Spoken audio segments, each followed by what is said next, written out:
Welcome to episode 124 and a half of the Grip Strip podcast. It's part two of our Big Moves and Attitudes episode of the Grip Strip podcast. Sans a couple of people today. It'll just be the regular crew here. My name is Philip Matthew, and I'm here with my co-host Josh Define. What's going on, brother? I'm doing great, Phil. Yeah, ready to be back for part two of the episode here, and we're going over everything that still happened this past weekend in the world of racing, moving on from the stock car, NASCAR stuff, a little bit of NASCAR stuff, of course, Cup and IMSA doing a weekend in Chicago next year, 2023, for 4th of July weekend. Then Alex Palou might need a lawyer up, or somebody from Chip Ganassi and McLaren going to have to lawyer up there. Of course, the IndyCar race at Toronto, then everything else that happened and all the rest of the stuff, including our roundup and previews for IndyCar and F1 next or this coming weekend.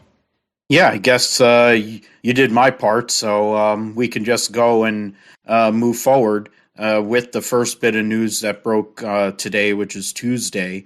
Yesterday, we'll just go and recap. We had Joe Passero on, and we had the great Ralph Shaheen on for nearly an hour. It was very exciting to have him on, and lots of jokes and lots of great stories and lots of great educational information for those who are chasing that dream of being in broadcasting or being in journalism in a motorsport sense. Big motivation to go and have that opportunity to interview a hero of mine, and Ralph Shaheen, and an absolute great guy too. Faithful to the Bay all day. So we had that. The trio, the three of us, went and talked about the NASCAR races at New Hampshire, and then we also previewed Pocono, all three races. So if you want to listen to that, that'll be part one. That'll be a nice leisurely stroll for sure. And then this hopefully will be back. You can add this on to the back end of it and hear the rest that's going on. The first piece, though, is Chicago. The city of Chicago has announced, along with NASCAR, that they're going to have the NASCAR Cup Series and IMSA. They haven't announced what class will be there, but they will have IMSA next year in a 2-day show on the streets of Chicago. So the first ever street course race in NASCAR Cup Series history. You look at ARCA Series ran at Des Moines, Iowa. I think there was one other circuit they ran back in the day, a street circuit they ran in the old days. I think along with Trans Am and maybe IMSA, they did that.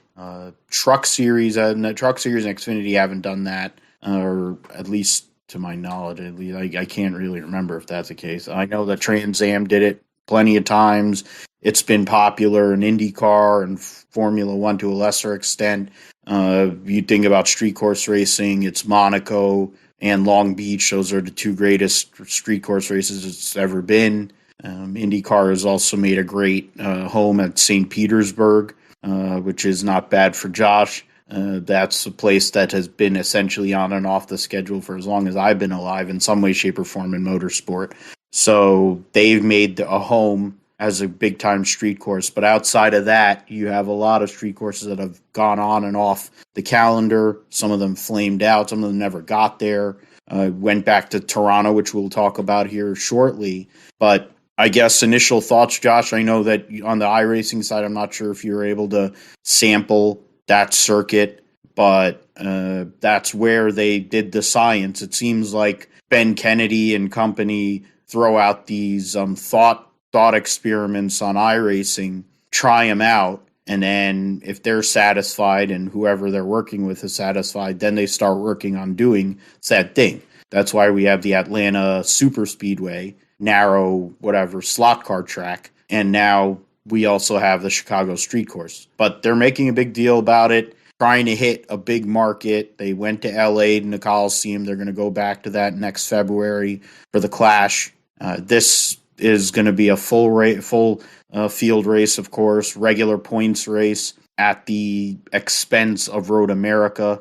And, the media coverage or the reactions are obvious in regards to the population that is NASCAR fans for sure. But what are your thoughts on what took place today, the announcement, and what the track looks like, et cetera, et cetera? Yeah, I mean, the track, of course, was developed on iRacing, the course layout. And I mean, first look at it is it's going to be a lot of 90-degree turns, heavy braking zones, turns 1, 2, 5, 6, 7, 11, and 12 are all 90-degree corners.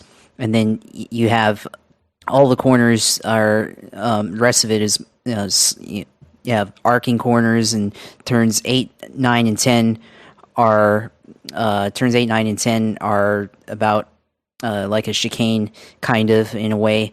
Though I would say maybe 9's very has more of an arc than a chicane type of turn. But I expect a lot of heavy braking in most of these corners. Similar to like what we see at Watkins Glen. Going into turn 1, it's a very hard 90-degree corner, or turn 5 at Road America, another heavy braking zone where you have a 90-degree left turn. So it's going to be kind of like that, and except on a street course. And there's not going to be an elevation change where you're going downhill at both Watkins Glen and Road America, and this is going to be mostly flat. And of course, you're also going to have to deal with street conditions as well. So there could be bumps and other things, that are built into the streets. So that's going to make for some challenges, especially with handling under braking, and could cause wheel hop or something like that, or contribute to it, especially if you're in a heavy braking zone. So we'll see how it works out next year. And I mean, I have not sampled this track yet from iRacing. I've never downloaded it before. But I suppose now I'm going to have to, and I've tried a little bit of road course racing with the next gen car on iRacing, so I'm going to have to look at that too, and try to get more comfortable with that. But I feel like from the last year's NASCAR iRacing Pro Invitational event that they had, I feel like it's probably going to end up getting strung out, but maybe that's not true. I feel like the racing so far, road course wise, with this new car, it hasn't quite been like that. It's been close enough, and of course, this car is made for road racing, so it will probably do pretty well, especially on a street course like this. And certainly, they had probably had this course in mind when they redesigned the Cup car for this year and beyond. So we'll see what happens. Of course, and this is going to be an interesting event. If they decide to do it. For the future of the sport, this is where the July 4th race is going to be held in Chicago. If it has a thing in place for the future of NASCAR, and if this event is successful, do they expand into other markets using the street course layout? We've talked about in the past, like going back to 20 years ago, there has always been talk about putting a NASCAR track in New York, like on Long Island or something like that, and there's always rumors about that. And I mean, I think at one point, I'm pretty sure I remember Donald Trump's name being thrown out there as an investor, or someone who would put money into that project, but none of that ever came through. I don't think it ever went beyond like a initial planning phase or something like that. But maybe NASCAR tries to go back to New York, where they had their awards banquet for many years, and they try to do a street course race on the streets of New York in Manhattan or something like that. So we'll have to see if this race leads to other events like that, but should be interesting for next year. Yeah, I think another one that fits the bill. I mean, they talked about the Meadowlands here, where they would try to go and make a circuit, but now, of course, you have the new stadium, you have that monstrosity mall, you have the horse track, you have all kinds of crap over there. I don't think that would be possible. You have I think in Jersey City, it wasn't Jersey City. I'm trying to think. Weehawken was where there was rumors with Leo Hendry, who used to run the Yes Network back 20 years ago when it first came along.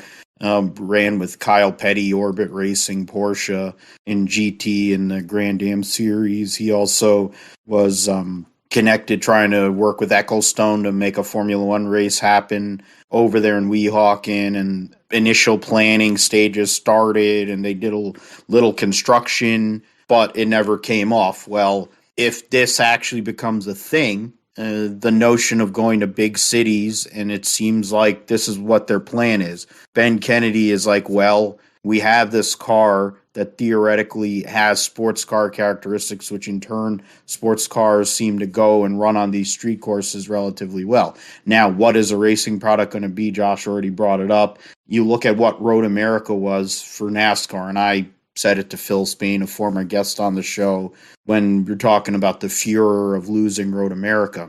I love Road America. It's one of the greatest racetracks in the world. It's absolutely perfect for so many different types of racing. What it isn't perfect for is NASCAR. It just isn't. The racing, the cars, the people driving the car, it just does not work. They've had 2 races there. Neither race has been all that compelling. The only thing we're going to remember from this past race is the fact that Tyler Reddick won his first career race. If you could tell me anything of great significance that happened in the race last year, that if you're not a Chase Elliott fan, then God bless you. There's nothing memorable. When it comes to Xfinity, they destroy more equipment than they actually, and they have more race laps under caution than they have racing laps, because NASCAR doesn't know what a local yellow is. I hope by next July they learn what a local yellow is, because they're going to need that, because there's going to be a lot of destruction on this track. You think about Indy cars, and we're going to talk about with Toronto and all that.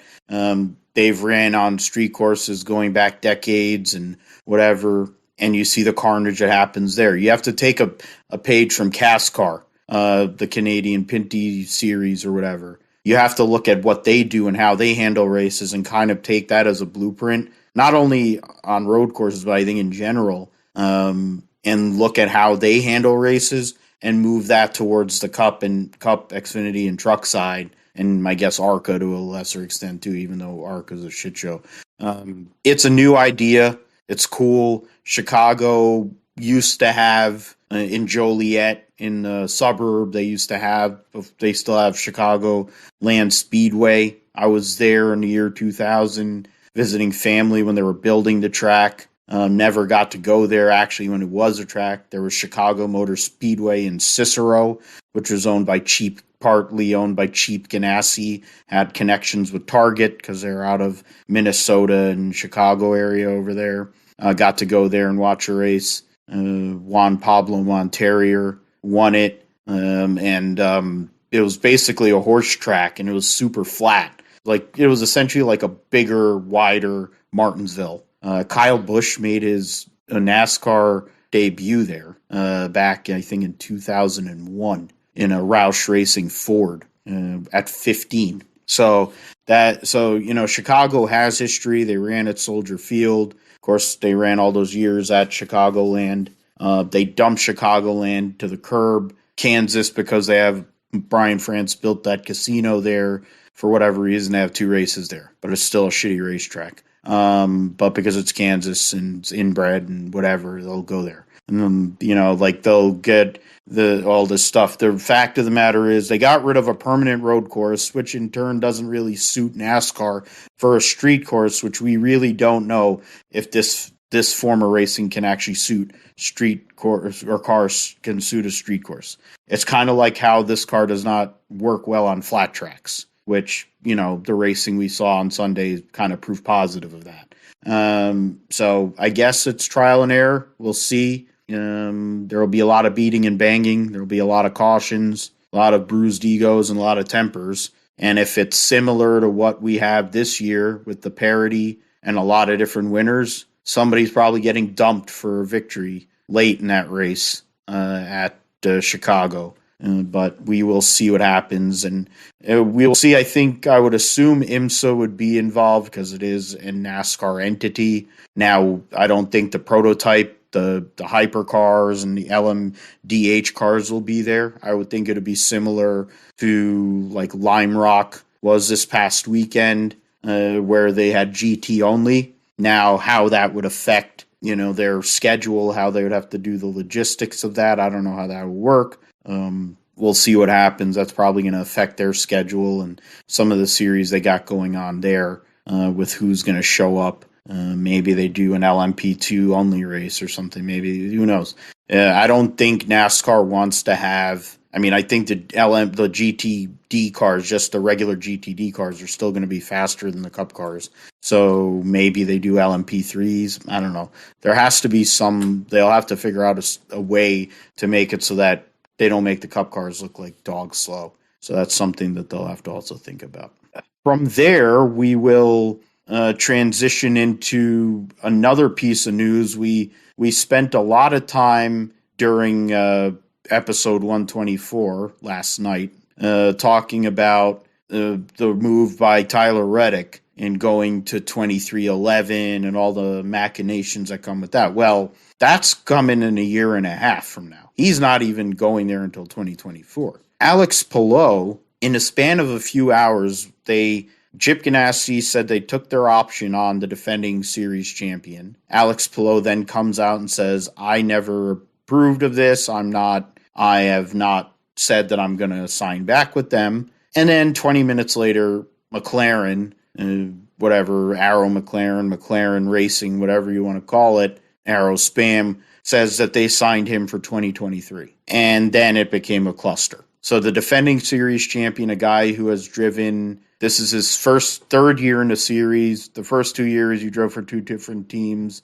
His second year, of course, he has this championship run and wins, becoming like the first teammate and the first driver in a 10-car since Dario Franchitti that actually gave Scott Dixon something to work against. And this year has not been as fruitful. Wins have been hard to come by for the Ganassi team. Of course, Marcus Ericsson getting the Indianapolis 500, but Dixon said it on Sunday, which we'll talk about here shortly, that he gave away that race because he dominated it and qualified on pole, set the 1 and 4 lap track record at Indianapolis, for whatever, and in qualifying. But Alex Palou's announcement set off a chain reaction of things that affects a whole bunch of people. It affects the 10-car.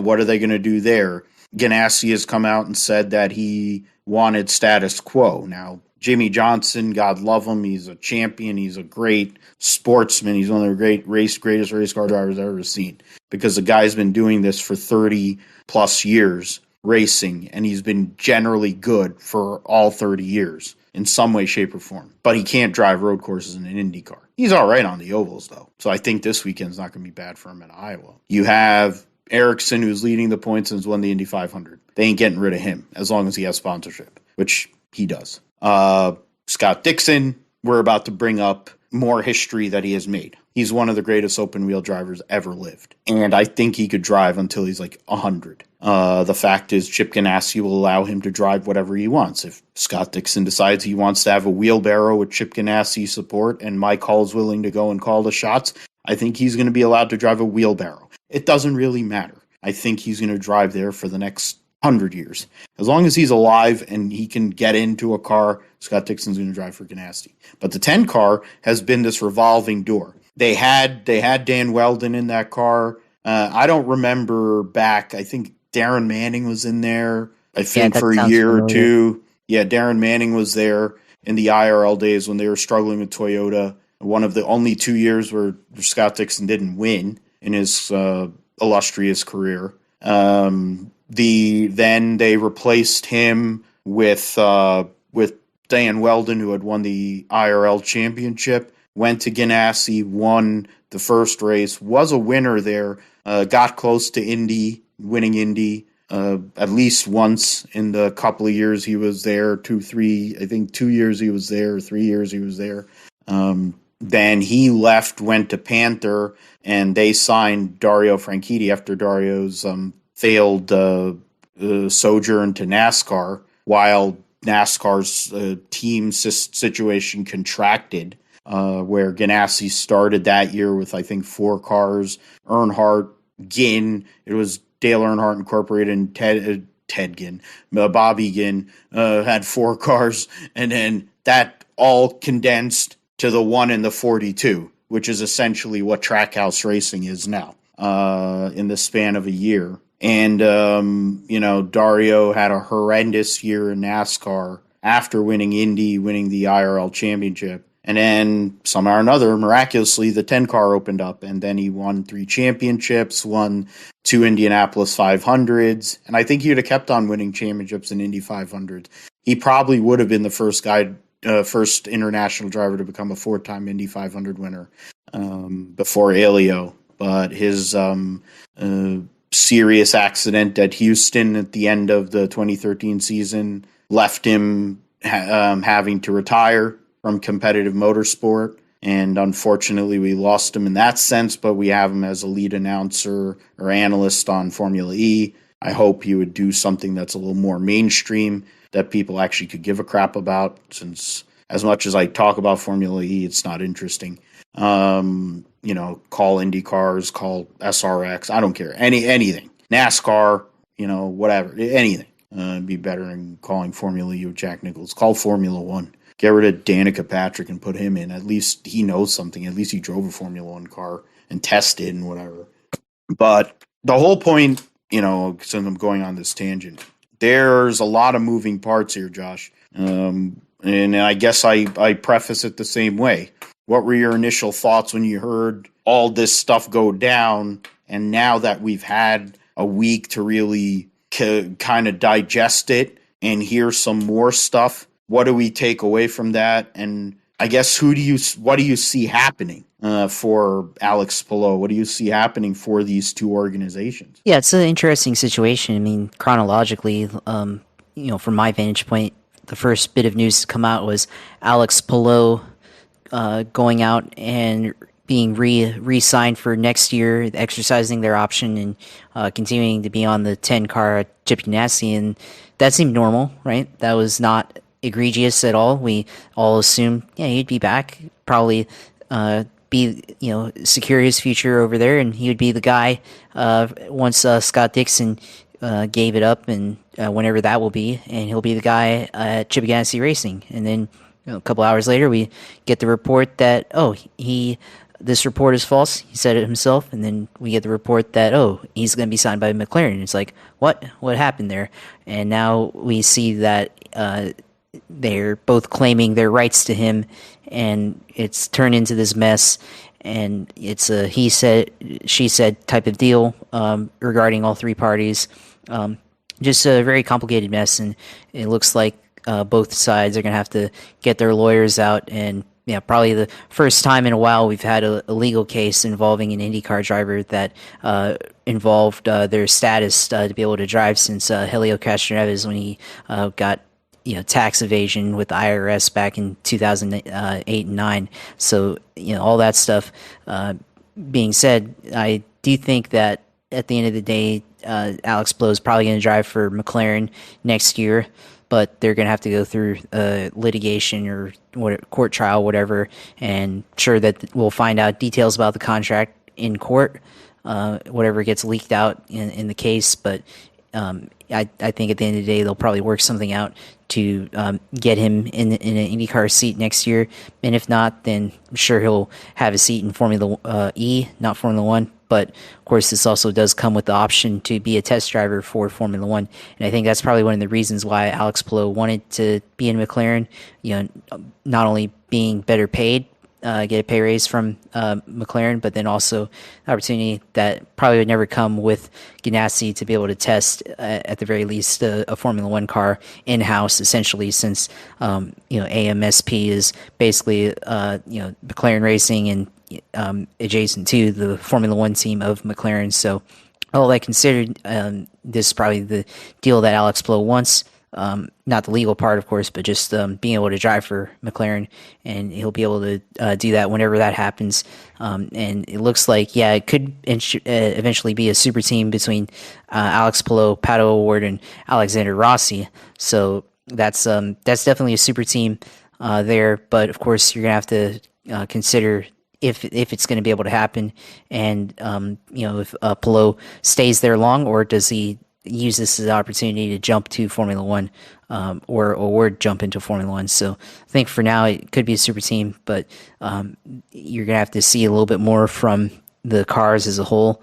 I mean, they're right up there next to Ganassi and Penske, but they're not quite above that hump. And you saw that at Mid Ohio with the engine failures that they had with both their or mechanical failures that they both had with Award and Rosenqvist. So it's they still have a little bit to go to be able to be consistently competitive compared to those teams. But I feel like they're probably the team that's on the rise right now in IndyCar, and certainly with a super team like that shows the potential that they could have there. And then, of course, mentioned that it could lead to a possible Formula One drive, and where does this lead for Daniel Ricciardo? And they've on that end they've said that Daniel Ricciardo and McLaren Racing that right now they're committed to each other, and Daniel has no intentions of leaving Formula One right now. But we all know that that's probably just all talk and everything, just to cool down the flames of the rumors. And probably about the end of the year, they're going to release an announcement saying that they've mutually agreed to part ways after 2022, and all that PR stuff that they have to put in there for that statement. And where does that leave Daniel Ricciardo? We don't know yet, because obviously there's not a whole lot of open seats right now in Formula One. If he leaves Formula One, then where does he go? Does McLaren keep him and put him in a Formula E seat, or does he go to IndyCar potentially, take a huge pay cut to go to IndyCar and race in the States, or potentially does he try to do one-offs in like NASCAR with the Project 91 car with Trackhouse or something like that, or go sports car racing in WEC if he has that desire, or go anywhere else like that. So it's gonna be interesting. Ricciardo obviously is a very talented driver, but just hasn't worked it out yet so far here with McLaren in Formula One. And then beyond that, it's the future does look murky right now for him beyond this year in Formula One. So a lot of things that could happen here, and and you have to also consider Andretti with not Brian Herta, but Colton Herta potentially getting that F1 seat if that happens. A lot of things that could happen. So this is probably the biggest story in my opinion. We talked about Tyler Reddick's move last night, but I think this is the bigger story because of the legal case, and then also because of the more moving parts and the total surprise of this move happening. Although I feel like they did foreshadow it earlier in the year. I think there was a report of Palou possibly leaving, like looking to leave Chip Ganassi, and I feel like a lot of people at the time dismissed that rumor and as just a mere rumor and nothing more than that. And now that rumor is very real right now. So we'll see what happens, but definitely going to keep your eye on that for the remainder of the year. Yeah, that rumor also involves Scott Dixon, and Scott Dixon brought up the fact that Arrow, McLaren, SP, McLaren Racing contacted him and tried to offer him to go and leave. So the notion is they were in the business of trying to build a three-car organization and build the best three-car organization. You have the defending series champion. You have a guy who has won the Indy 500 coming into the fold after a few lean years, and is an American driver, a guy who's building his personality here and has a fan base. I don't know if he's going to be able to bring his main sponsor with him. That's something that's to be told for sure. You have in Alexander Rossi, you have Palou, who's trying to make his name and ran Super Formula in Japan and had looks and had people thinking of his talent, but he was a little bit older, fell through the cracks in a lot of ways through the feeder systems, I guess, that he wasn't in a contract with anybody in Formula 2 or Formula 3. You have Pato O'Ward, of course, who's their lead dog on the IndyCar side and has been a champion here in multiple forms of the road to Indy. And, of course, and then you have Felix Rosenqvist, who's been great in Formula E, has one IndyCar win, spoke out about his viability this past weekend in Toronto, and has been very outspoken about his situation relative to Alex Palou, who, to be fair, Felix Rosenqvist was the driver of the 10 car, and they let him go, or he left, or however you want to do it, whatever. He was replaced by Alex Palou. So I guess it's kind of this circuit. It's all coming back around to where, now you're going to take this ride? No, I don't think so. Zach Brown has got a problem in regards to number of cars relative to the number of drivers he has signed or he thinks he has signed. Now, if Ganassi wants to keep Palou and he's able to get Palou to come back, it's one thing. Whether Palou wants to be there or not, it's a whole other thing. There's a reason why people call him cheap, and it's not just because of Alex Zanardi's pronunciation of his name. He has that reputation. Kyle Larson is one who got signed to a very long-term contract. I think there's a few other guys over the years, all of them development drivers they had that drove that team into the ground. I don't think they really made a whole hell of a lot of money. I know Dixon has made plenty of money, in large part because he's won them a lot of championships and a lot of hardware. But you don't really hear, and there's certain people that never leave, so those people are obviously compensated well. But then you look at other drivers over time and their compensation and how long they've lasted there, and you could venture to say they don't really get the same kind of treatment. So interesting to see what happens with that. I think I brought it up in our little outline myself and Josh have, that if Ganassi is really looking to go and make that flashy play, to make the play that is a long-term play, since Alex Palou does not want to be there, you sign Rinus VeeKay. He's got connections to Ganassi and the fact that Arie Luyendyk is a mentor to him. Arie Luyendyk used to drive the 10 car way back when. Won the Indy 500 pole in 1993. The fact is, Rinus VeeKay is one of the best young talents in this sport, and he wants to be an IndyCar. Nobody is, for whatever reason, has thought about him for those other series. So it's like, okay, you want a guy you can build around who has a personality. He's a funny guy. He likes to do some gimmicky things, whatever, Lightning McQueen stuff, whatever. He's got winning potential, and he has won one race or a couple of races, whatever, for Ed Carpenter, the guy he replaced in that team. Essentially, I mean, I think it was Spencer Pigot was the driver of that car, and then they got rid of him. But the guy before him, I'm talking about, is now a two-time IndyCar Series champion, has won virtually everything outside of Indy, and is Mr. America. And if you listen to Connor Daly talk about him during the Nashville SRX race, he's subhuman. And Joseph Newgarden. That worked out well for Penske. And I think Ganassi, if they were to sign Rinus VeeKay, that would be the same thing. I would assume he doesn't like signing Americans for whatever reason, so it's hard for me to see him like sign a guy like David Malukas. I don't think David Malukas is going to leave his dad's team, though he does have a lot of talent. Kirkwood's off the table. They're not going to swoop in and sign somebody like Logan Sargent. I think he wants to go to Formula One.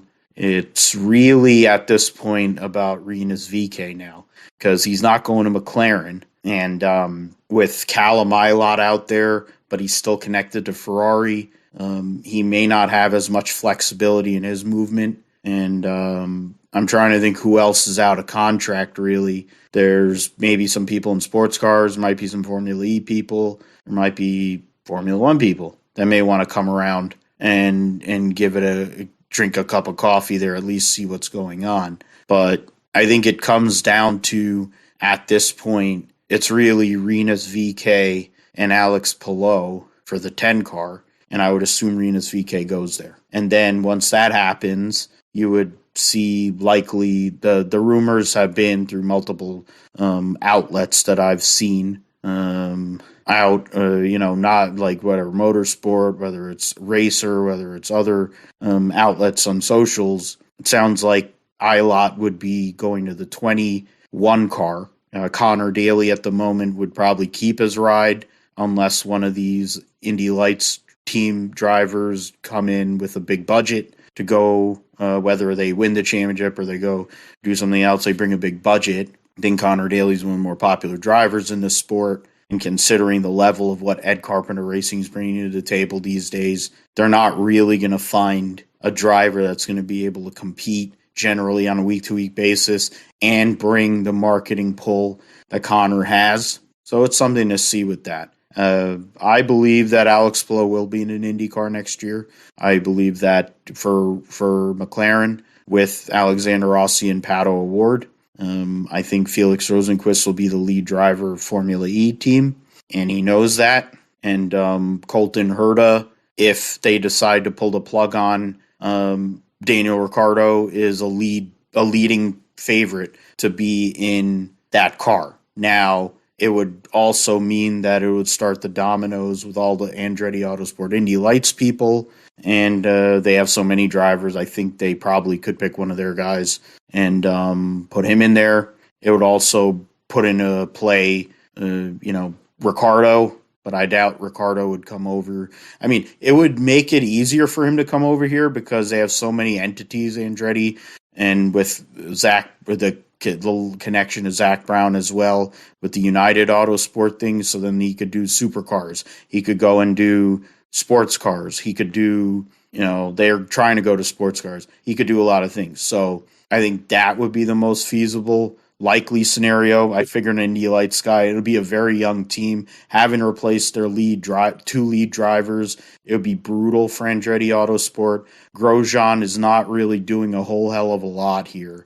So it would be an interesting time for Andretti Autosport. Kirkwood would have a lot of pressure on him to come into this team and essentially have to take over as a lead driver because DeFrancesco's useless. And then, Grosjean hits, if he doesn't hit the lottery or somebody else, it's whatever. So it's something that we're going to see for sure as the rest of the season goes on. But let's talk about another guy from Ganassi, one of the greatest drivers ever lived, Scott Dixon, who won his 52nd race of his IndyCar career, tying another legend, one of the greatest American motorsport drivers ever, and greatest drivers ever, Mario Andretti, in getting his 52nd career IndyCar win at Indy Toronto. Massive victory for Scott Dixon. The Iceman went through and did work. It was a great performance by him. He qualified well, which has been something that has been a bugaboo for him for the last few years, really, outside of Indianapolis. His qualifying prowess has not exactly been there, but he was able to come through, started second, led 40 laps. There was really three cars. There's VK, as I mentioned, on an alternate strategy, started 20th, led 18 laps. And then Colton Herta, who I brought up here a little bit ago, started on pole and got his first podium in a while as well. Dixon, Herta, Felix Rosenqvist, we brought up all three of those guys just in this last segment. Graham Rahal finished fourth, had his best run in a while, and great run for the Rahal Letterman Lanigan organization, going to a big weekend for that team since they're a big part of the arrangements at Iowa Speedway.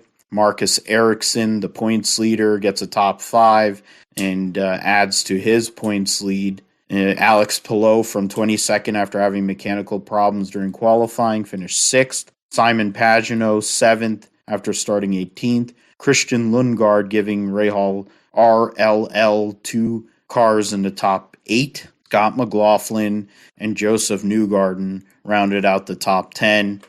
We brought up Pato O'Ward. He finished 11th after starting 15th. Malukas had his best qualifying of his career, but pit strategy and stuff didn't work out as well for him.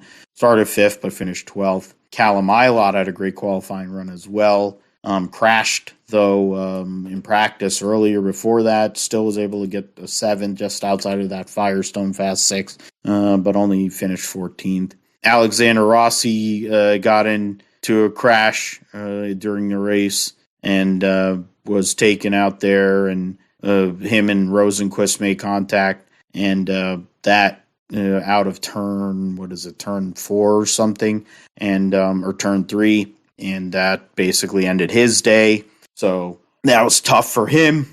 he started fourth. He was looking for opportunity there. So Scott Dixon gets the win. It wasn't, easy by any stretch of imagination, the usual cautions and all the different things that come with running Toronto first time in a couple of years, rough racetrack and hard to pass. But the Iceman cometh, and now he is in the mix for this IndyCar Series championship. He is only 44 points behind his teammate Marcus Ericsson. He's only 7 points behind Alex Palou. So right now there's a 5-horse race for the championship. 5 guys within 44 points, with 2 races going on this weekend. And then you have a further 2 guys that are within less than 80 points out. At this point, battle's starting to get really tight, and the races are running out. They're going to be coming fast and furious here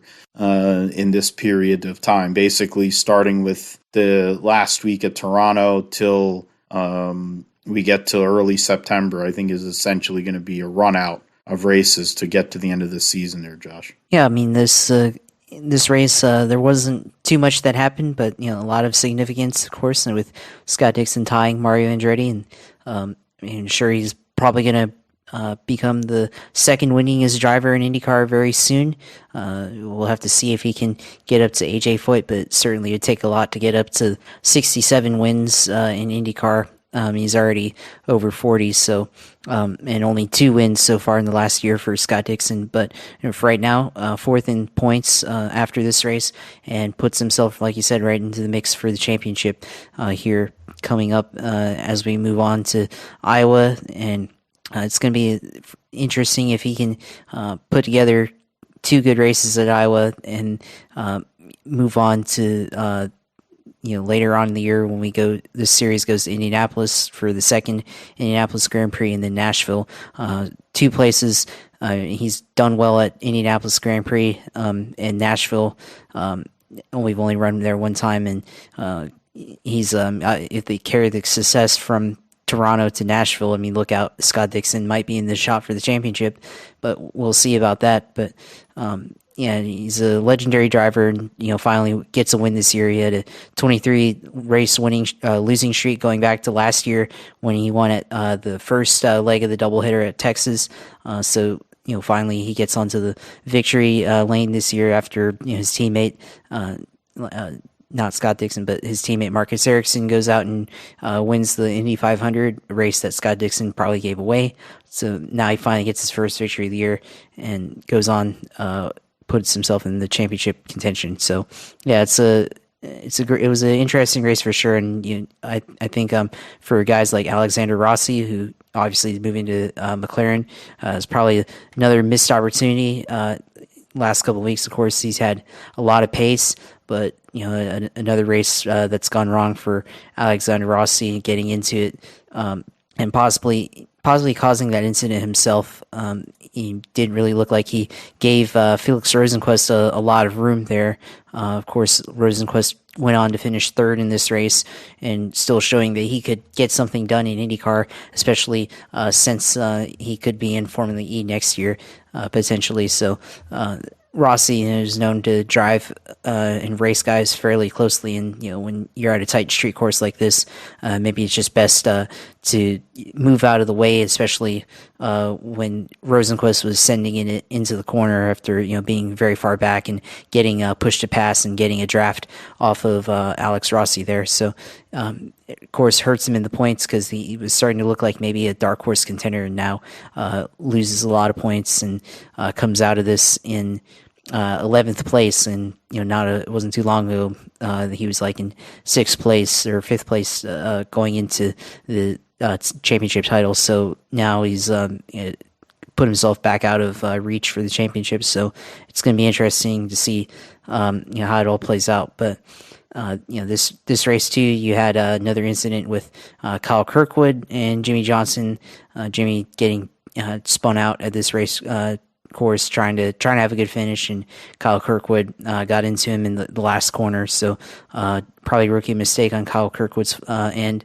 And then of course Jimmy Johnson's still trying to get experience on the road courses here and street courses. And you saw there's a video online Jimmy clearly downshifting a lot earlier and braking a lot earlier than what the other drivers were, and that's part of his struggle trying to drive the IndyCar and drive it deeper into the corner than a stock car. So you're still seeing that, especially if you listen closely as he drives by with the street course, where a lot of fans are, or road course where you have a lot of fans in the corners. But yeah, I mean, other than that, I mean, it's a great race to be back in for Toronto. Of course, not being on the schedule the last 2 years due to the COVID-19 pandemic, and return to the series with it being in Toronto, and now Scott Dixon wins. So a lot of big moments that happened in this race for sure. And now we move on and go forward to the Indianapolis road, or to Iowa, and then the Indianapolis road course later this month. So yeah, that's pretty interesting, and we'll see how it plays out in IndyCar. Yeah, I mean, we had the loss of the Rocket sponsorship going away, which has affected the 14 team for sure. They were relying on that sponsorship, and then their second car with that disappeared as well.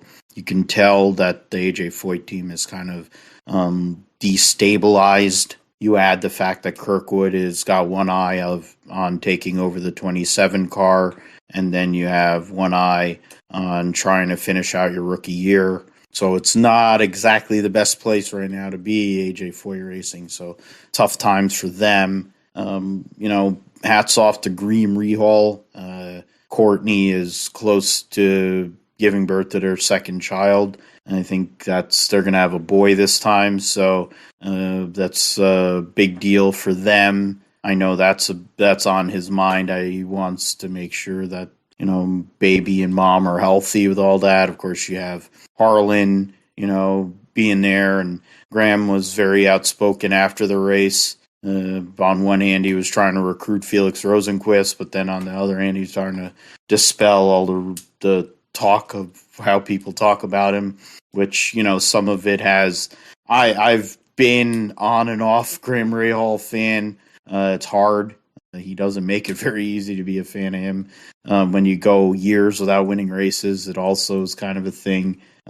He's not as bad as Marco is by any stretch of the imagination, but they have a lot of money, and they seem to be very successful outside of the car. So, and they have hot wives, so I guess they're doing all right with their lives. But I think Graham wants to go out there and win a race here by the end of this year, get this team on track.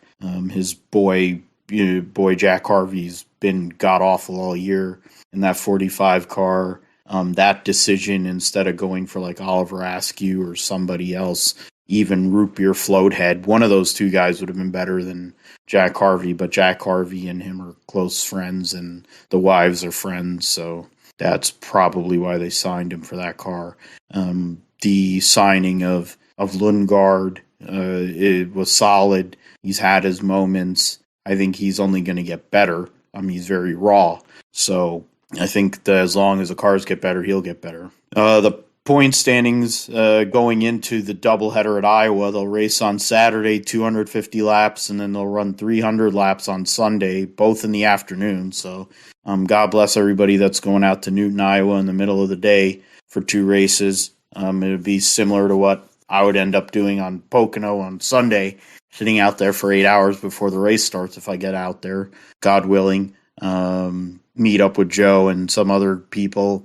But Iowa, it's going to be boiling hot there. It's going to be boiling hot in Pocono as well. Marcus Ericsson leads the points by 35 over Will Power at a rough weekend. Alex Palou is only 2 points behind Will Power, so 35 and 37 points. Newgarden is 44 points back in fourth, has 3 wins. All of them, his 3 podiums are all wins, so that's interesting. Scott Dixon gets his first win and moves himself up to 5th in points. Pato O'Ward is 75 points back in 6th. Scott McLaughlin, 77 points back in 7th. Newgarden and McLaughlin, the 2 multiple race winners this year. Palou's the only driver in the top 8 that hasn't won a race so far in 2022. You have Rosenqvist and Pagano rounding out the top 10, but they're over 100 points back. I think Rossi is the last person that's kind of in play. He's had 2 podium finishes this year, but Josh mentioned he's fallen back to 11th. He's 115 points out.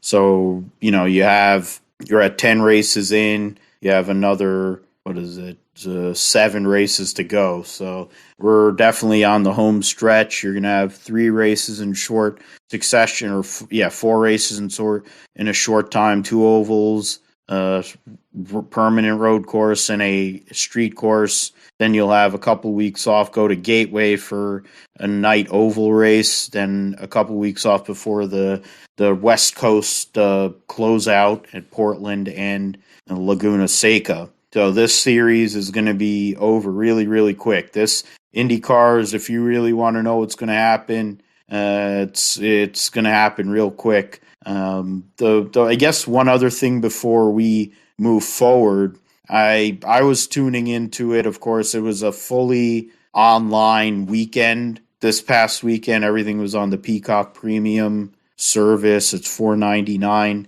so you're able to see all the sessions. You're able to see the race with very limited commercial interruption. Kevin Lee was the lead announcer because Lee Diffie was calling the track and field championships, since it seems like he's become their guy for that, with Otto Bolton or whatever the hell his name is.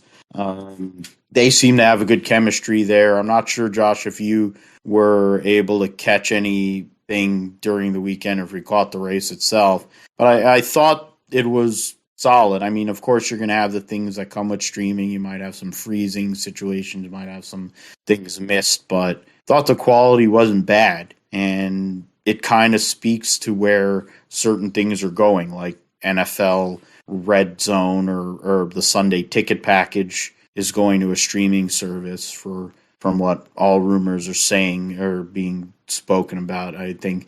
So that's something that we're both plays a role in for our fandom. But also with this, I think streaming and having that opportunity for alternative announcing options, for alternative camera views. They did it at Indy with ESPN, ABC for years, but I think this isn't a bad idea, honestly, and it wasn't a bad rollout. It's unfortunate that that's where we're at with IndyCar because they had the Open Championship at St. Andrews past weekend where Rory's heart was ripped out of his chest by Cameron Smith.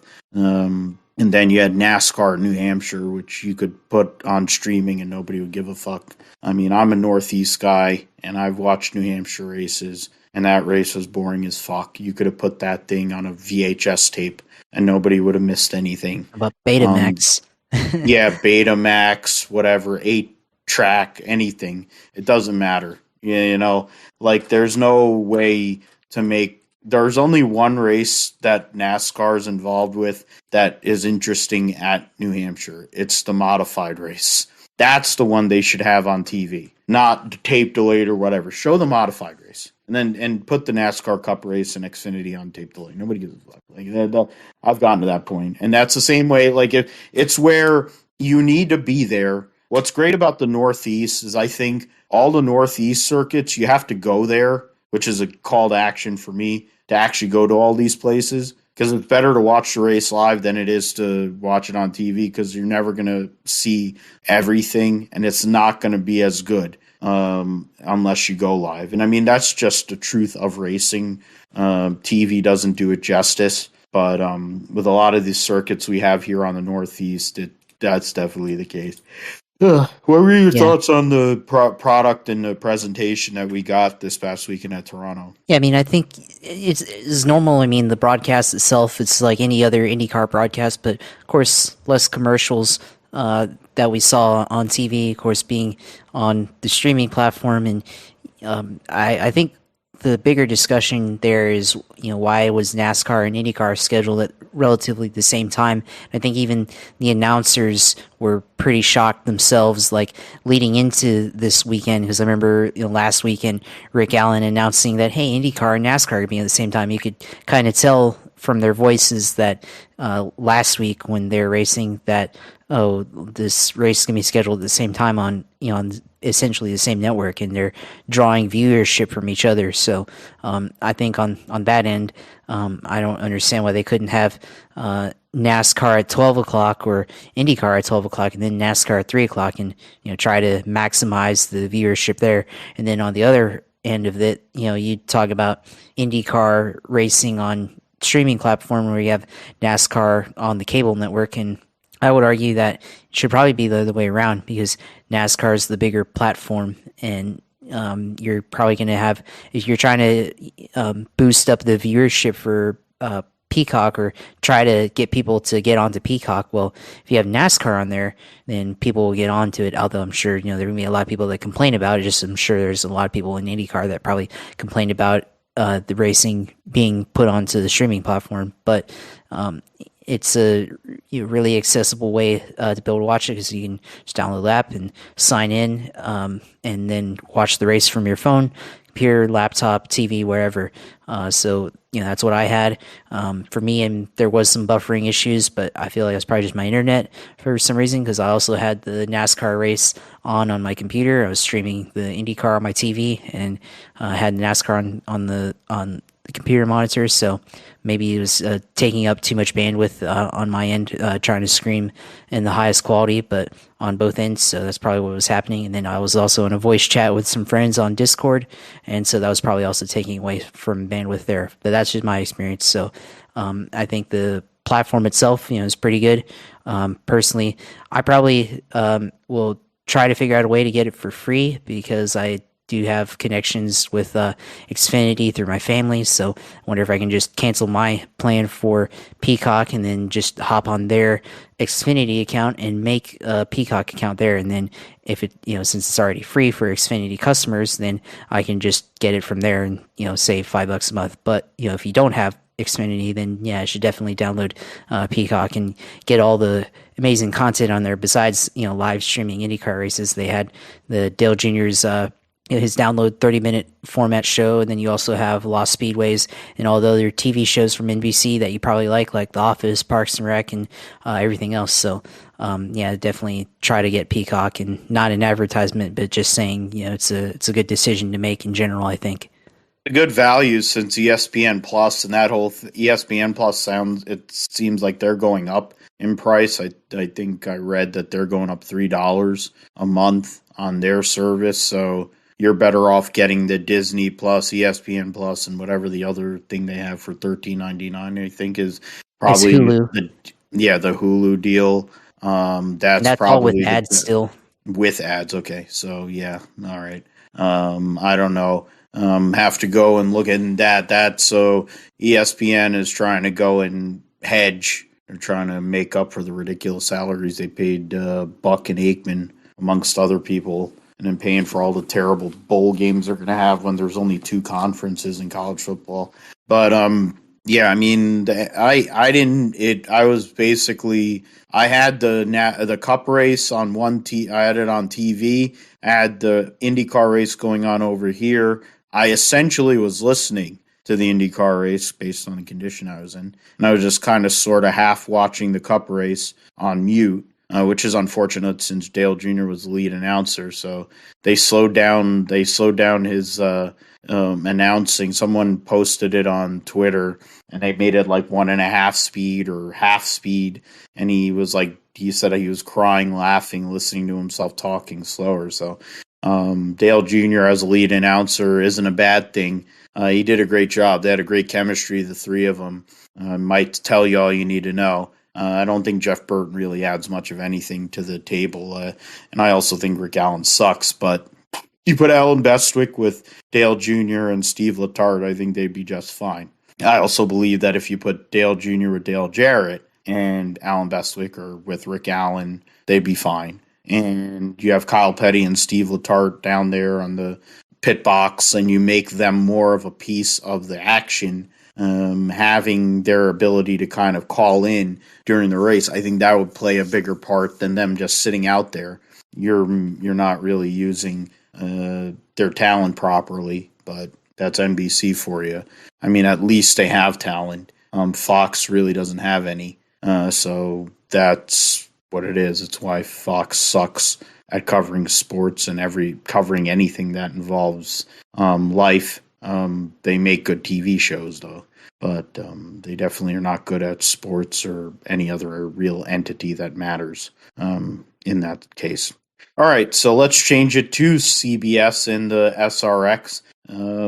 Great weekend for the Stewart family since Anthony Wayne won his third dirt race out of 3 in SRX competition, winning at his buddy Kenny Schrader's I-55 Speedway in Pevely, Missouri. It was boiling hot. They had issues with all the heat and all that, but Tony Stewart led every lap in the main event, beating his boy Marco Andretti for the win. And Kenny Schrader gets a podium in the all-star car. Brian Newman finished 4th, Greg Biffle 5th, Ernie Francis finished 6th.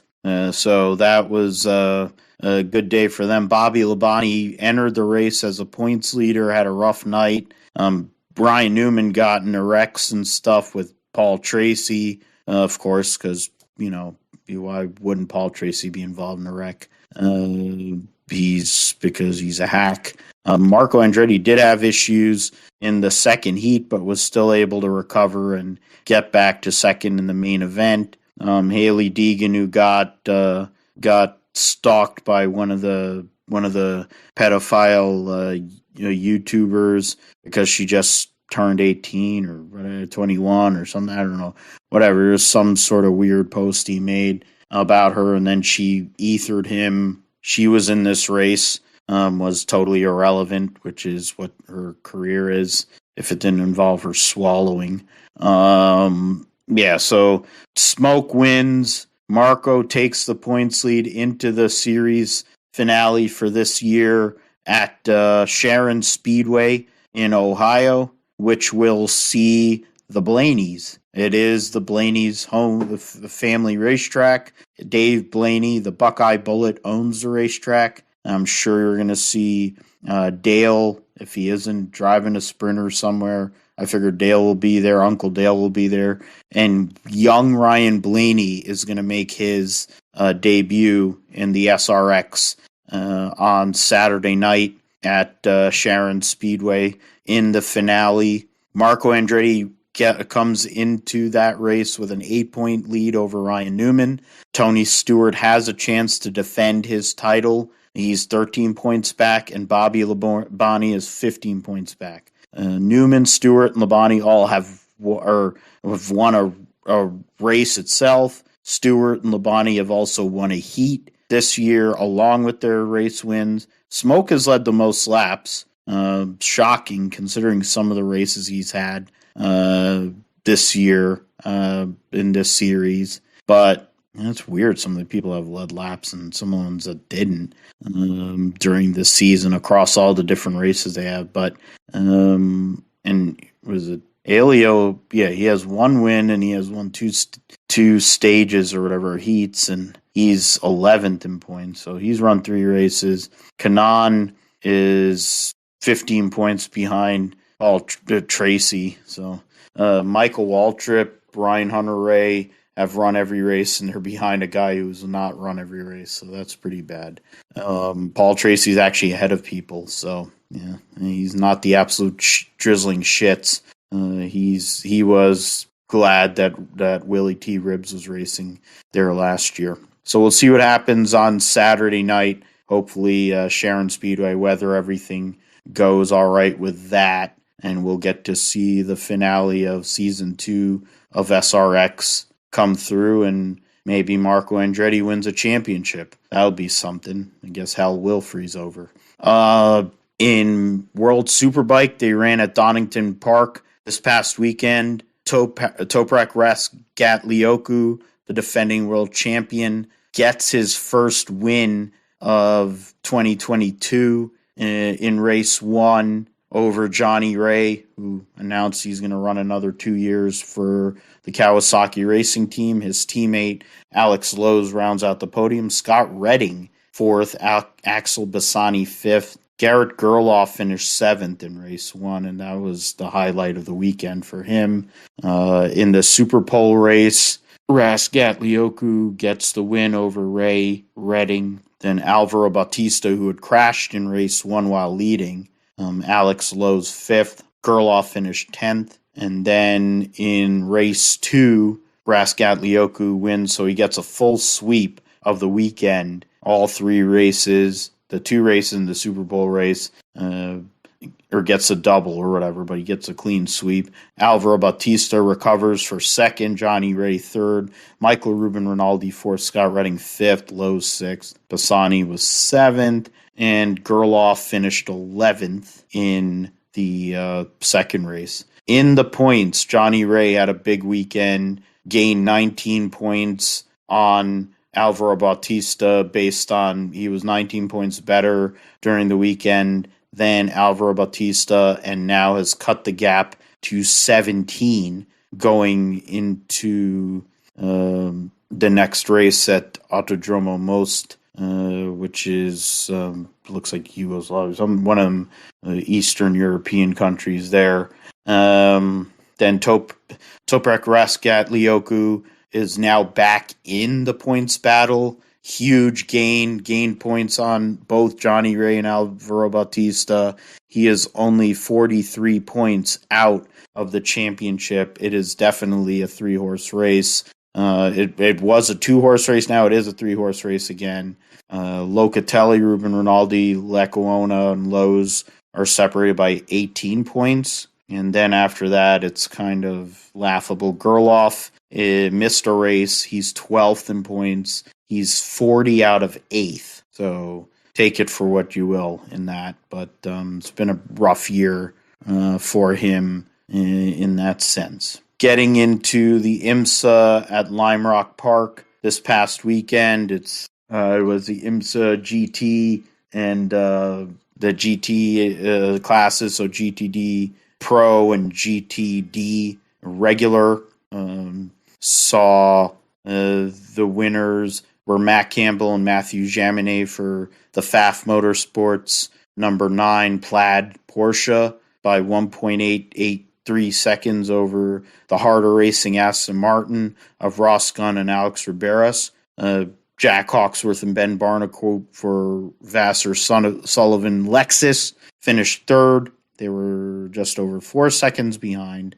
The winners of GTD were the BMW team of Paul Miller Racing, Jersey team, Brian Sellers and Madison Snow get the dub. They get it over Roman DeAngelis, Maxime Martin, so Harder Racing gets 2 double second place finishes. And then Robert McGinnis and Jeff Westphal, they got destroyed at Watkins Glen a few weeks ago in an LMP3 RG Bargy situation, or LMP2 RG Bargy situation. They recover this weekend, finished 3rd in class, just ahead of Michael Skeen and Stephen McAleer in the Korthoff Motorsports Mercedes. So that was good there for those guys. Ryan Eversley, fan favorite, Aiden Reed had issues. They were running well, though. Connor D. Filippi, John Edwards for the RLL BMW team also had issues, along with Robbie Foley and Bill Oberlin, Turner Motorsport, BMW, in the home game at Lime Rock Park, the FCP Euro Northeast Grand Prix. The points going into the next race in the calendar here, the next race will be Road America here in just over 2 weeks' time. The weekend will start there, so they'll have all the classes there going on. The points, trying to go and bring this up because they have the point standing. So in GTD Pro, Matt Campbell and Matthew Jaminet have a 50-point lead on the Corvette team of Antonio Garcia and Jordan Taylor. Jack Hawksworth and Ben Barnacote are 3rd in points. They are, I think, 80 behind the FAF Motorsports duo in the GTD Pro category. And then in GTD, the points leader is Stephen McAleer, by what is it, 34 points over Ryan Hardwick and Jan Halen in the Wright Motorsport Porsche. A big loss of points for Bill Auberlin and Robbie Foley. They're now, 129 back of Stephen McAleer in third. Montecalvo by himself in fourth. And then Roman DeAngelis rounds out the top five. Westphal, McGuinness are sixth. They're only 2 points behind Roman DeAngelis, so that's interesting. We'll see how that goes. We'll talk about the drivers we'll talk about the guys at Road America when they have the whole field together for what used to be one of the big ones, one of the majors. Used to be the Road America, I think, Road America 500-kilometer race there for many years. So big race there. All the classes will run, of course, at Road America. Talking about the Cadillac GTP LMDH car testing along with Acura doing their testing as we lead towards that debut here at the Rolex 24 next January or this December. So it's coming soon, guys. So something that we're going to see. Cool to see cars that are going to be able to compete at Le Mans and vice versa coming up along the way. NHRA, we had racing at Denver, the first race of the Western Swing. Saw Tony, I said it was a great weekend for the Stewarts. It was true because Tony won on Saturday, flew to Denver and watched Leah Pruitt win her first race as theoretically a car owner and driver on Sunday in the Top Fuel at Mopar's house at Bandimere Speedway in the Mopar Parts it's Dodge Power Brokers Mile High Nationals. And she gets the win in Top Fuel. Robert Height gets yet another win in Funny Car. Matt Hartford in Pro Stock and Matt Smith in Pro Stock Motorcycles. So all those four have the opportunity to sweep the Western Swing. It's a historic thing to do. It's something that hasn't really been done all that much. So we will see what happens with that. They'll be racing this weekend at Sonoma at Denso NHRA Sonoma Nationals. And then the following week they'll be in Seattle, the Flavor Pack Northwest Nationals. And then they'll take a break before doing a back-to-back at Heartland Park, Topeka, and Brainerd. And Topeka got moved back. They used to be in April or whatever, or March or April or whatever. And now they're in August with Brainerd. And then that leads into the U.S. Nationals. So we're getting down to the nitty-gritty of this season. So those teams that want to go and get the win, get the points, get themselves into a position to compete for this championship, we're cutting down to the end of the line here. Leah Pruitt gets the win, going rounds, launches herself right into the points. Obviously not to win the regular season. She is 337 points out, but she is essentially a round ahead of three drivers that are behind her, and she's a couple, 3 rounds behind Josh Hart, who's fifth in points. So Mike Salinas leads the points by 10 over Brittany Force. Justin Ashley is 92 points back, so he's less than 5 rounds back. Antron Brown, Tony Schumacher right now are outside of the cutoff. I think the way it works is as long as you show up for every race and you make 2 qualifying runs, you make the playoff, though. So there is an opportunity for those two champion drivers. Tony Schumacher has won all these championships in Top Fuel, making a return this year. Antron Brown in his first year as a car owner has struggled, but so has Doug Coletta in the first year with Alan Johnson helping their organization So it's something to see what happens with that. You got a lot of good drivers there that are struggling in the top fuel category. Height goes and gets the win and extends his points lead nearly is 95 points, so nearly 5 rounds on Matt Hagan. Ron Capps is 166 points back in third, so it's really getting out there to where Robert Height's going to likely win the regular season, get those bonus points. John Force is fourth. Chad Green is the cutoff, the last driver in the top 10, so good job by him. I think Jim Campbell and Blake Alexander have shown up to every race, but I can't be certain on that. But we'll see how it goes in regards to the points as we get towards closer to the U.S. Nationals. Enders has a 35-point lead on Aaron Stanfield. Matt Hartford getting that win gets him ahead of Camry Caruso. Kind of gets him in the mix there because there's just a real glut of drivers from 4th to 8th that are essentially separated by 50 points. So that's something to see. Troy Coughlin Jr. is in 10th, but he's only got a 3-point lead on Bo Butner and a 6-point lead on Fernando Quadra Jr., 25 on Christian Quadra. So I think, as I mentioned, the rules are if you show up to every race, make at least 2 qualifying runs, you're going to get into the playoffs. So we'll see how that all works. Matt Smith inserts himself into this Pro Stock Motorcycle Championship. Steve Johnson leads by 10 over Angel Sampey. Matt Smith is 19 points back. Joey Gladstone, 46. Angie Smith, 58. Karen Stouffer, 59. And Eddie Krawick, 91. So there's plenty to go through. There's still half a season to go in Pro Stock Motorcycle. There's actually half the season to go in all 4 categories. And so it says following event 11 to 22, but I don't know how many races they've done.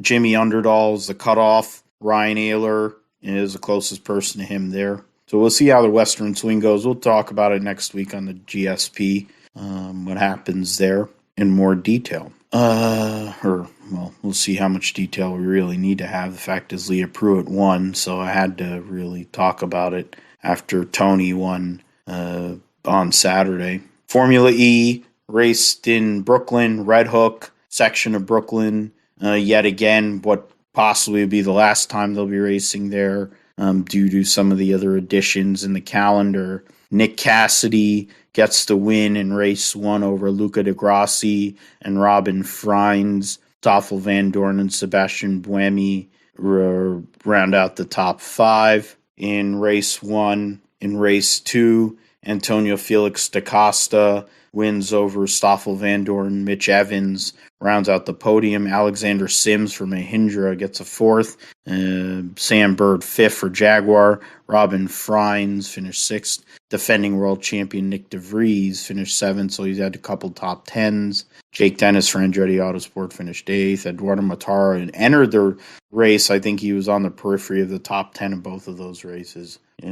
They, after this weekend, this past weekend at Brooklyn and the U.S. round of the Formula E Championship, we see Stoffel Van Dorn retake the points lead for Mercedes EQ.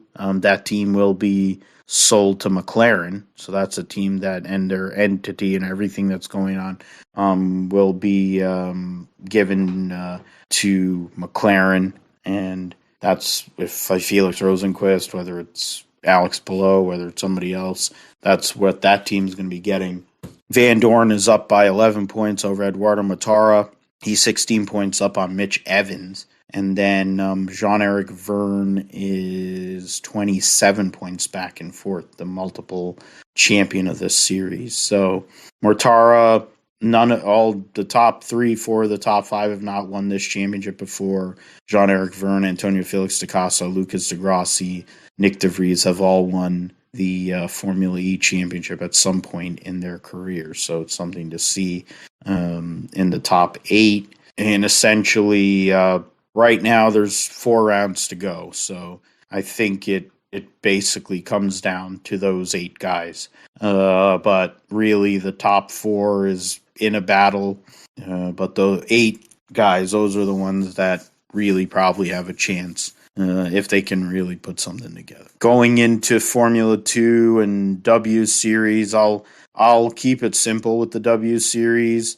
Jamie Chadwick has won every race this year. I will assume that you would go and win at Paul Ricard as well, just to give it the fairness it deserves. In W Series, the point standings going into this weekend's race, Abby Pulling is second. She's 49 points behind Jamie Chadwick, but she's 11 points ahead of Emma Kimmelainen. And Betske Visser is fourth, and Alice Powell is fifth. Marta Garcia is sixth. The Chloe Chambers, the American, is 12th. There are 4 drivers that have not scored a point so far this year in the 4 races that have taken place. So we'll see if those drivers can score points. If Chloe Chambers can actually get some more points, it would be good to back herself up, considering her teammate has won every race. But to be fair, Jamie Chadwick probably shouldn't be in the series anyway. It looks like the Williams development drivers are better than at least one of the drivers they employ in the Formula One series, but that's a discussion for another day.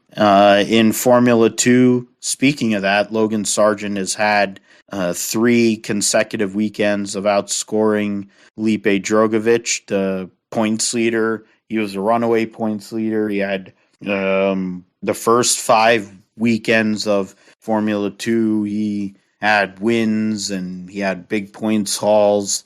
Theo Pocher was the only one that was kind of in his vicinity. Both Sargent and Pocher had issues at Saudi, which helped Drogovic get the gap that he has. Pocher has had 4 great weekends and 3 terrible ones. Logan Sargent's had 3 great weekends in a row. 4, I guess, all right weekends, and then 4 weekends to throw away. 4 bad or throwaway weekends for Theo Pocher. Drogovic has scored every weekend, which is probably part of the reason why, even when he's had bad weekends, he's still scored points. So going into this weekend at Paul Ricard in the 2 races, Logan Sargent is second in points after winning another race. At Austria, he is 39 points behind Felipe Drogovic. Theo Pocher is 40 points behind in third. And then Jehan Daruvula, Enzo Fittipaldi round out the top 5. The battle between from Daruvula to Liam Lawson is 20 points, so 4th to 10th. And then adding Frederick Vesti to the mix, it's 44 points. So that's possible to be made up in you can make up a lot of points in a weekend between the sprint and the feature race if you do a good enough job. So that's where the points are at with that. Going into this weekend's race at Paul Ricard, and then of course you're going to have Hungary next week, which we will discuss here on the GSP. Josh, we'll throw it back to you now. Iowa Speedway, first time in a couple of years, they're racing IndyCars at the track. Thought we had lost it. We weren't going to ever see it come back to IndyCars or motorsport in general. I wish they would run trucks and Xfinity there. It's a tough racetrack. There's a lot of character. It's very rough. ARCA ran there earlier this year. They ran, and Bruckshot Jones won. Ty Gibbs ran and won a race there last year. Last 2 years he's ran there. I'm trying to see. 19 was the last time Trucks ran there. 19 was the last time Xfinity ran there, and Chase Briscoe won I think it was his first career race there in 2019 in the Xfinity Series. And so they had ARCA East there, and then they had, I guess that's what it counts as ARCA Menard and ARCA East. Okay, yeah. And then last time a West Series, because they had West and Pro Series, yeah. And then IndyCar, they ran in 2020. They ran a doubleheader with Simon Pagenaud coming from 23rd to win the first race, and then Joseph Newgarden winning his third race at Iowa Speedway. So there is history for the series there, but it's been a couple of years. I guess the question is, what are you thinking? Who are you looking at for this race? Some of the people that we should look at for Iowa Speedway on the oval, the next to last oval, they'll have 2 races and a heat and in the midst of a great points battle. Yeah, I think as far as drivers that you should probably be looking at, I think you got to start off with Joseph Newgarden. And, Joseph Newgarden's been pretty well at this track, of course. Like you said, 3 wins at Iowa Speedway. He also won at Texas earlier this year, and I think he's probably one of the favorites for this race coming up. Both events really through the weekend. I feel like you can't also ignore Marcus Ericsson. Marcus Ericsson won at the Indy 500, and so far it looks like Chip Ganassi has done really well on the oval tracks so far this year.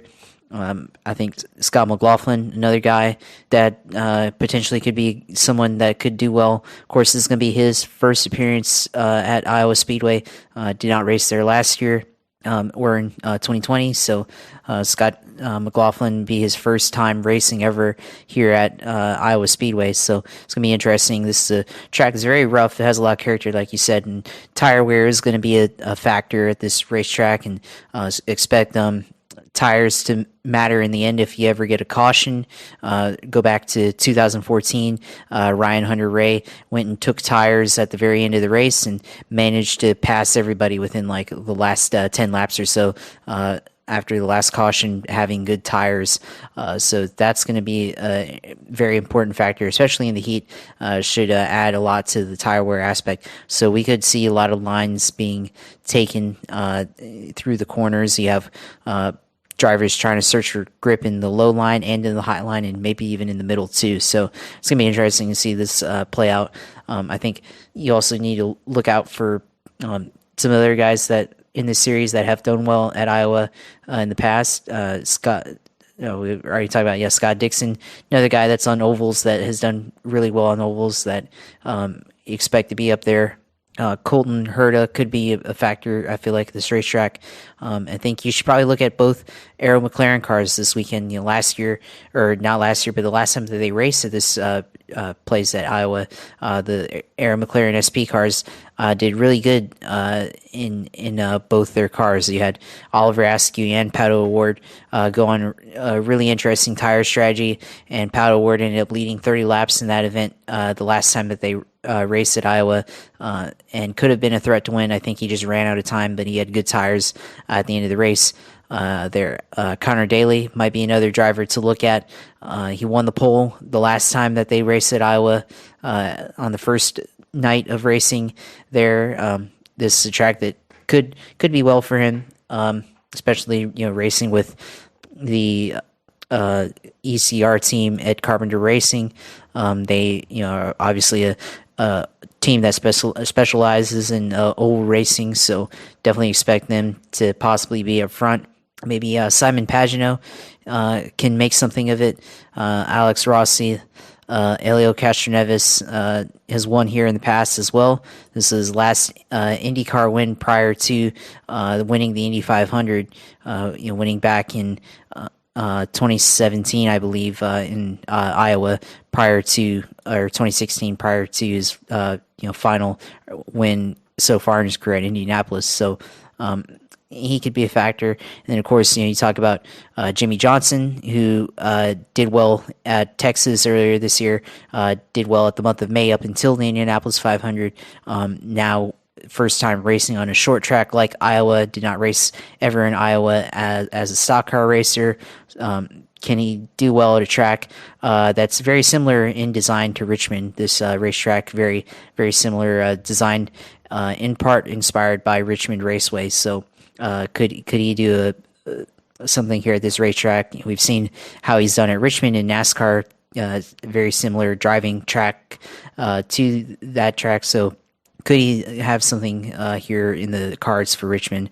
I think it's going to depend on the car, how well he can adapt to the tire wear. He might be a guy that you have to look out for here. This racetrack has multiple grooves, and Jimmy is very good at finding multiple grooves and figuring out which one has the best lane. So we could see a possible top 10. I think is on the line this weekend for driver number 48. So maybe even a top 5 or something if he's able to have a good car and see how things play out. So it's going to be interesting, and going back to this race, there's going to be 2 races. So not only are we going to see something on Saturday, but then also on Sunday. So 2 good days of racing for the fans. A lot of value there in the ticket. A 250-mile race and then a 300-mile race. So the fans going to get a lot of value in their ticket by going to both events, seeing IndyCars plus to the Sport Series as well. So it's going to be a really good weekend of racing, I think, for fans that go to the Iowa Speedway.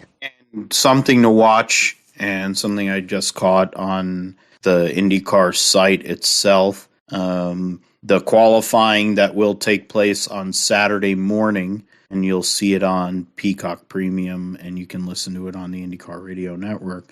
The race 1 qualifying spots will be set on lap 1, and lap 2 qualifying will set your spot for race 2. And in the race on Saturday is 250 laps. The race on Sunday will be 300 laps. So busy weekend for the men and women that work on the cars. Tough weekend for the drivers, having to stay hydrated and make sure they're all right. Bless you. Going and trying to make things happen in the heat. Fans have to stay cool. Some of the IndyCar fandom on social media talking about how they're going to stay cool. Have to take a lot of those same thoughts into the race if I were to go to Pocono myself. But everything that Josh brought up, I mean, Newgarden is the favorite. Did you pick Newgarden, right? Do you have a wild card? I picked him to.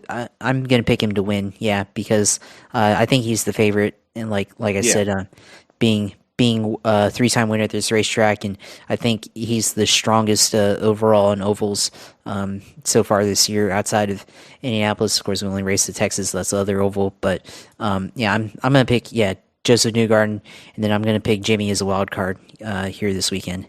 Okay, I'll because I mean that's the chalk one. I'll pick Scott Dixon, so I'll be my chalk, and my wild card, just based on the statistics, is Jack Harvey. It's the high V weekend. He's had 2 races at Iowa Speedway, and he's finished in the top 10 both times. He has an average start of 7.5 and an average finish of 7.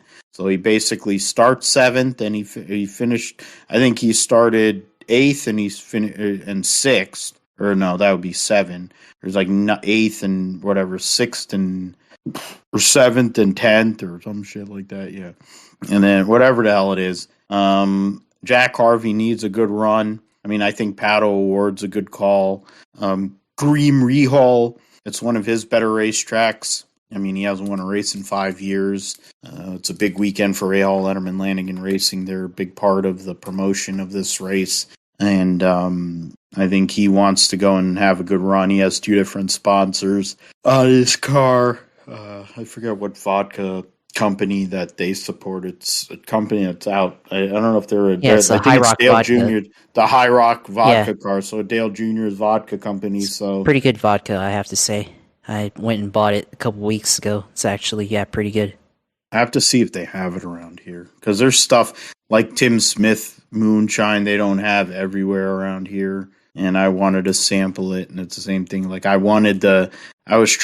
asked a friend of mine to go and get that, like, whatever the summer, what's the one that Dale Jr. has that, like, the summertime cream or something, whatever he has some drink with that company too. Oh, Sugarland Shine? Sugarland Shine, and he had some sort of like Well, sipping cream or something. I wanted one of those. So yeah, I think it was like some moonshine. I think that he had in collaboration, like orange cream or something. That's his That's flavor. what it was. Yeah, I wanted one of them deals because yeah, and my friend wasn't able to find it, and he went out to like Virginia or Tennessee or something, yeah. couldn't find it. So I think if you go to Total Wine, if you is that's a popular franchise for uh, alcoholic beverages. That's a popular liquor store.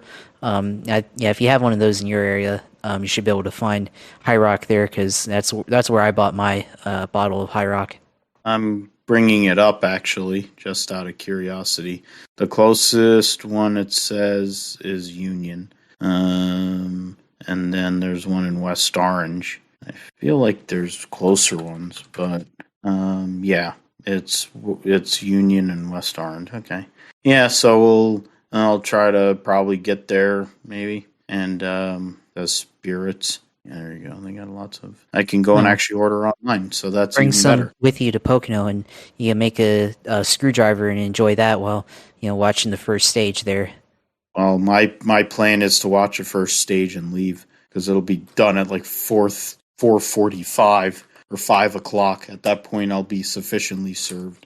Because I'll have been there since 8 or 9 o'clock in the morning, which is what makes it so brutal. They should just run the ARCA Wreckfest earlier in the day, just so people can laugh at how bad all those people are and how many people that are in the crowd that could be better than some of the people that are in that race. But instead, they're running it on Friday in front of nobody. The swap meet is back for Englishtown. They destroyed the drag strip, but we still have the swap meet and we have a drift track. Yeah, so Iowa Speedway, we'll see with that. We made our picks. Gotta figure out a way to document these just to see. I'm gonna write it down. I'm just gonna write them down here roughly. So forgive me, listeners. Josh went with Joseph Newgarden, and then Jimmy. I can put one name. I know who he is. And then Scott Dixon and Jack Harvey. It's Phil, Josh, Iowa picks. I mean, I guess that goes across for both races. So, I mean, we're not picking two different races. We're not going to go and get it that much into the minutia of it. Last thing we have to get into is the French Grand Prix at Paul Ricard. Before we get into your sim segment, Josh, they've raced there. They've been racing there the last few years, even with COVID and all that. It's not a great racetrack. It's not exactly known for great racing, but there have been some interesting battles. Recently, the Verstappen Hamilton battle saw Verstappen come through, last year with the victory. They didn't race there in 2020, but they did race there in 2021. Since their return, Hamilton has won 2 races there. Verstappen has won 1. Stats of the active drivers, showing the active drivers. That's what I'm going to do. So bring that up there. I'll make my picks first. All signs lead to Max Verstappen continuing his trend. He qualified on pole last year as well. So I figure he wins the race. He may not qualify on pole, but I figure he wins the race. And that Pierre Gasly qualifies, or not Pierre Gasly, why do I Pierre Gasly? Charles Leclerc qualifies on pole, and Verstappen wins. We'll say Verstappen, Leclerc, and Hamilton on the podium for me as my picks for this weekend at Paul Ricard. Would be remiss if I didn't mention the fact that Haas will be bringing upgrades. Their one upgrade for the year will be coming this weekend. A lot of the teams will be bringing upgrades this weekend to get ahead of the mid-season break that they'll be having and the shutdown. So what we see this weekend and whatever things that they get to adjust off of that will affect not only this weekend's race in Paul Ricard, but then at Hungary next week, which is essentially a short track, a street track go-kart type circuit. So totally different races here, these two races. Lewis has done well at Paul Ricard, but car isn't the same car he's had the last 3 years there, or 3 of the last 4 years there. Verstappen has the advantage. He has to get back on the horse. He got a second place finish only because Ferrari blew up one of their cars. He should have finished worse than that, honestly. But he got a second place. He's on line to get his first legitimate world championship, and probably going to win on Sunday. I have a hard time believing anything's going to really get in the way of that. But Mercedes may have something to say about it. I think Lewis Hamilton and George Russell have a car that'll work really well at Paul Ricard because it's billiard table smooth. And some of the changes they've made and some of the upgrades they've made could have them in the mix, even though they lack straight line speed. So they might have to run less downforce than other teams to kind of make up for that. So we'll see how that affects their tire wear and tire temperature buildup, which has been a problem for them so far this year, Josh. But other than that, I mean, Lando has a top 5 and 2 top 10s there. Bottas has 2 top 5s and 3 top 10s, but of course he was driving for Mercedes. Vettel, 2 top 5s, 3 top 10s. He was driving mostly for Ferrari in that time. Carlos Sainz has 2 top 10s. Leclerc has 1 top 5 and 2 top 10s.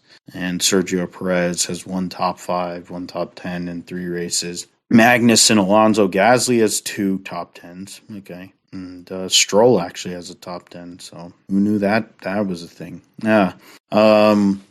So that's what we have with Formula One going into this weekend. Last part before the first half of the season ends, Josh. But what are you looking for at Paul Ricard, and who do you think is going to fill out the podium? Well, it's going to be interesting. I think Max Verstappen probably be on the podium, and I think one of the Ferraris as well. I think they're starting to hit a corner or a turnaround with Ferrari. I think both Carlos Sainz and Charles Leclerc have been running well as of late. They just haven't been able to have quite the same luck. Of course, Carlos Sainz, winning Silverstone, and then the next weekend going to Austria and then having a mechanical failure in the late stages of that race, taking him out of the running order there. So now he goes to the French Grand Prix to try to make up for that result and try to get back on track. But I think I think the battle is going to be between Verstappen and Leclerc. But then I think also got to start looking out for Mercedes. Lewis Hamilton has been running very well as of late. Just been picking up third place finishes, getting onto the podium the last couple of weeks in Formula One. So I think I expect maybe Lewis to be on the podium this weekend and maybe be very competitive compared to the Ferraris and the Red Bull. So it's going to be interesting to watch that. I think the Red Bull team principal Christian Horner said that he expects Mercedes to be very competitive this weekend. So if Christian Horner is saying that, I mean that means that they know that they got to be ready for Mercedes. So it seems like the upgrades that they put in so far this year seems like it's beginning to work out, and we'll see if it turns out right as far as the fortunes go, and see if Lewis is able to continue his streak of getting onto the podium, and if George Russell can continue getting top 5s like he has been for most of the year here in Formula One. So I expect those 3 to be the teams to look out for. I think you mentioned Haas earlier. Well, makes sense with their upgrades that they put in, and also consider the results that they had the last Grand Prix where both their cars finished in the points. Now they Gunther Steiner has said they can continue forward now that they've proven they can get 2 guys on the podium, but then also they've got to be able to remain even keeled. Can't get too overexcited over being in the points, and expect them to be low key throughout the weekend. And I'm sure Drive to Survive crew is going to be following them as they have for most of that series. I'm sure that they'll say one thing and then something else will end up turning up. So we'll see what happens with Haas. But I think that's probably the wild card team to look out for. They've been fairly good the last couple of weeks, and you saw the result of all that work in Austria. So I think they're going to be competitive, and I think also you have to look for McLaren. Look for Lando Norris, see if he can continue to finish in the points, and see if Ricciardo, as his ride comes into question, how does he respond at the French Grand Prix? Can he finish in the points, and not only finish in the points, but can he get higher than where he has been finishing, like maybe like a 6th place finish instead of a 9th place finish? Can he possibly beat his teammate this weekend and maybe shut down the rumors just for a little bit more as we continue to progress throughout the season? So I think that's something you have to look out for. I think with how he's performing, it's a bit of a long shot, but we'll have to see. And I think it also depends on how they qualify this weekend too. So we'll see what happens. But I mean, just to restate, I think Max Verstappen wins this weekend. Then podium, Lewis and Charles Leclerc on the podium, and then we'll have the wild card being Kevin Magnussen. I think he's probably going to do well in driving the number 20 Haas car this weekend. I'd sign for Kevin Magnussen having a good run. I picked Mick Schumacher on the Grid Talk podcast to have Q3 appearance, top 6 or so, 6, 7, and then to finish in the top 6 or in the race. So you're hedging with Kevin Magnussen. It's not a bad call.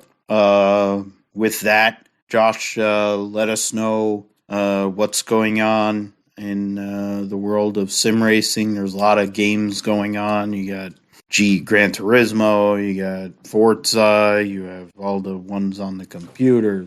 You have iRacing with some additions. You got the stuff going on because NASCAR determines all the racetracks that they're going to race on iRacing. So what's going on with you in the world of sim racing? Yeah, I mean, right now for me, I've been actually trying to play the Formula One game, F1 2022. So been trying to play it this past weekend. Did a couple of online races. And it was interesting. A lot of contact, and you can lose the front wing and still maintain pace. You don't really lose a whole lot of front downforce because, well, what a surprise. It turns out that ground effects work really well in the video game. So, you can, I feel like I did lose a little bit of top end speed from the downforce, but it wasn't like, once you lose the front wing, you immediately lose everything. So you can keep going. You don't have to, like, it tells you if you lose the front wings, like, oh, check the MFD to upgrade your pitch strategy and then go take the route to pit road. Well, you can ignore that and just keep going. So kind of like unlike in iRacing, where if you get wing damage or something and they tell you have damage, they basically black flag you and you have like 5 or so laps to come in to make your pit stop to get repairs for damage.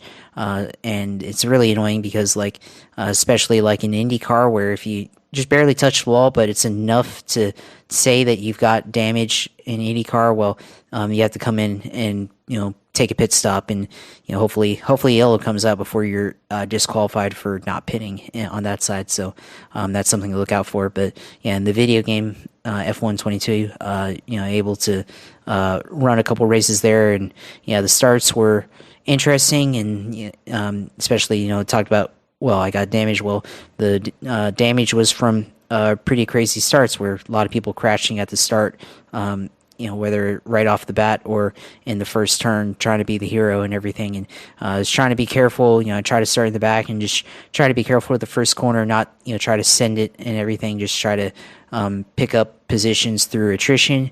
And that's what I try to do, and try to get into the points at least and see, what I can do. Feel like right now lacking a little pace, but it's because trying to learn some of these tracks.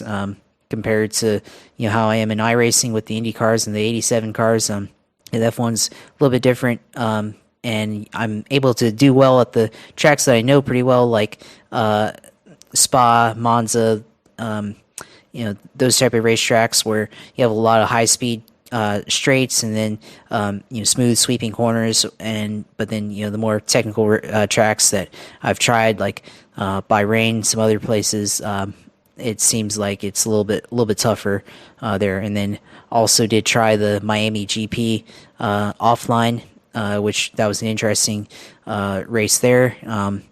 It's definitely a interesting corners, especially the one corner that's kind of set of corners that's kind of similar to Nashville street circuit in IndyCar, and you're able to really carry a lot of speed through that corner, and then use DRS throughout the 3 DRS zones on that racetrack. So it's an interesting game. You got to get a little bit more in depth into it.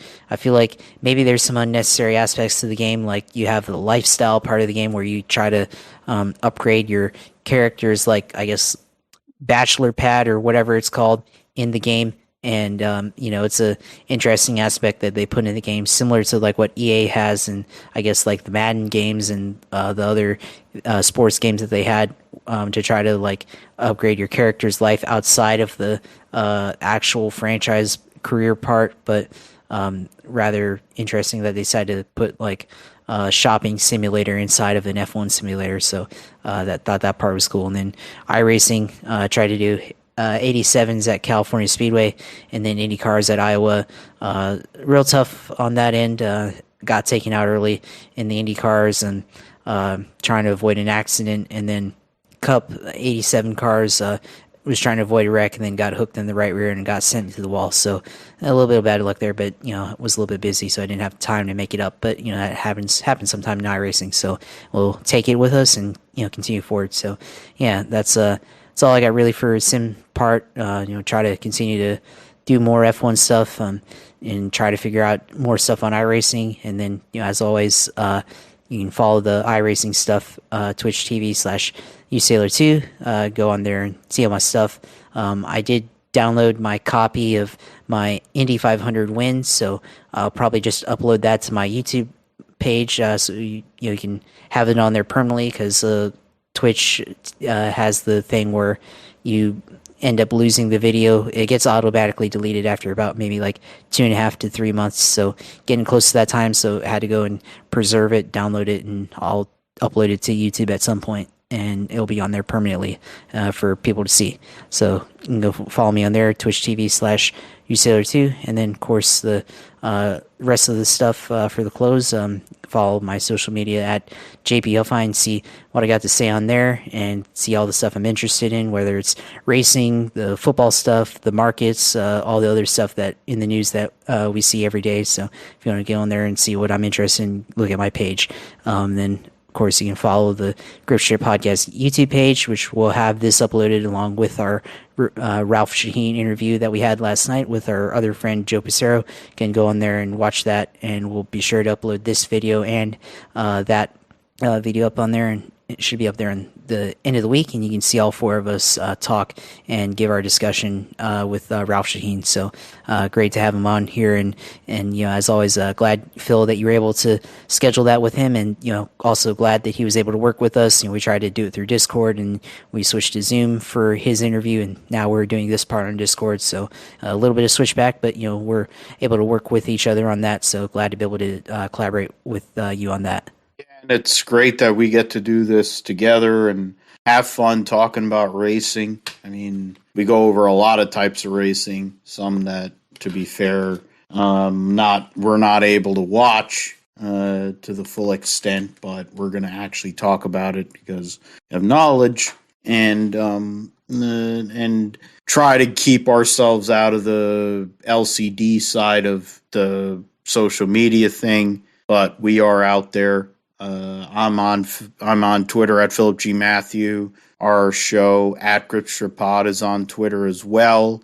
You can also see me on F1 Chronicle, the Grid Talk podcast, F1 Grid Talk. They have their YouTube page. I usually do hits on there.